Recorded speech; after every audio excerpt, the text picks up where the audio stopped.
جدل كبير أثارته النجمة ياسمين صبري بعد جلستها الحوارية على هامش مهرجان البحر الأحمر، واللي كان ليها فيه مجموعة تصريحات مثيرة والبعض منها صادم.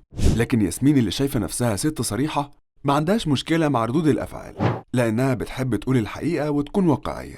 ومن أكتر التصريحات اللي استفزت الجمهور وخاصة عشاق السينما وصفها أفلام المهرجانات أمثال أعمال المخرج الكبير يوسف شاهين بالمملة، وإن إيقاعها بطيء وهي ما بتحبش تعمل الأفلام دي.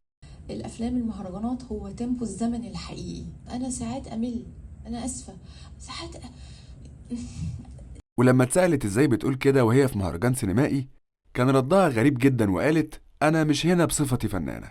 وعن تصنيفها لنفسها قالت إنها بتصنف نفسها بنت شباك التذاكر والإيرادات، وإنها بنت بوكس أوفيس ما بتعترفش غير بلغة الأرقام. بص، انا افلامي بوكس اوفيس. انا يعني بحب البوكس اوفيس.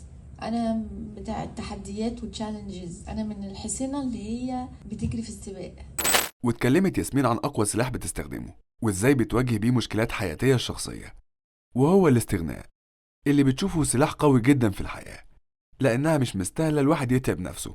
وده بتقيس عليه الشغل برضه، لو لقت إن في دور هيضغطها أو يتعبها نفسيا تعمله ليه. وقالت ليه حد يتعامل مع ناس صعبة وشرسة ولسانها حد، اللي مكتوب لك هتشوفه سواء كان حلو أو وحش، وطول ما أنت بتشتري نفسك الدنيا هتشتريك. مش في سبيل دور تتعب نفسك نفسيا، وطول ما انت تشتري نفسك الدنيا تشتريك قوي. كل ما هتبهدل في نفسك الدنيا هتبهدلك اكتر.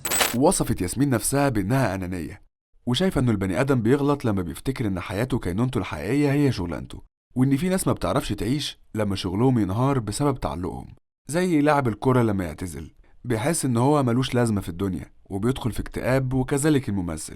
وما بتحبش ياسمين صبري الأعمال المعروضة على المنصات لأكتر من سبب. أولاً، هي ما بتحبش غير المشاركة في موسم رمضان، وبتشوف إن المنصات بتاخد من جمهورها اللي هي عاوزة توصل له، لأنها دقة قديمة وبتحب الشعبي، وعاوزة توصل لجمهور الصعيد والفلاحين اللي مش هيقدروا يدفعوا اشتراك على منصات إلكترونية التسجيل فيها صعب عليهم. لكن هي ممكن تشارك في عمل على منصة رقمية عالمية لتحقيق شهرة زيادة خارج البلاد. لو حاجة عالمية يعني بتبقى سبتايتلد مترجمة انزل عليها، بس يبقى هدفي مش ان انا اجيب شريحة مصر كلها، يبقى هدفي بقى ان انا حاجة تتشاف وورلد وايد. لو انا عملت كده يبقى انا عايزة الهدف ده. ولمحت كمان للإزاء اللي تعرضت له في مسلسل الأسطورة من المخرج محمد سامي، بالرغم من إن دورها بتعتبره نقلة في حياتها، لكنها شافت إن مساحة دورها قلت بفعل فاعل اللي هو محمد سامي يعني. كانت نقلة بالنسبة لي الأسطورة طبعا، مع إن كان 5 دقايق الدور. دور صغير. لا، هو ما لكن كانش دور صغير، يعني هو بقى صغير. كمان بترفض ياسمين صبري تقديم دور عانس، لأن ملامح وشها ما تأهلهاش للعب النوعية دي من الأدوار.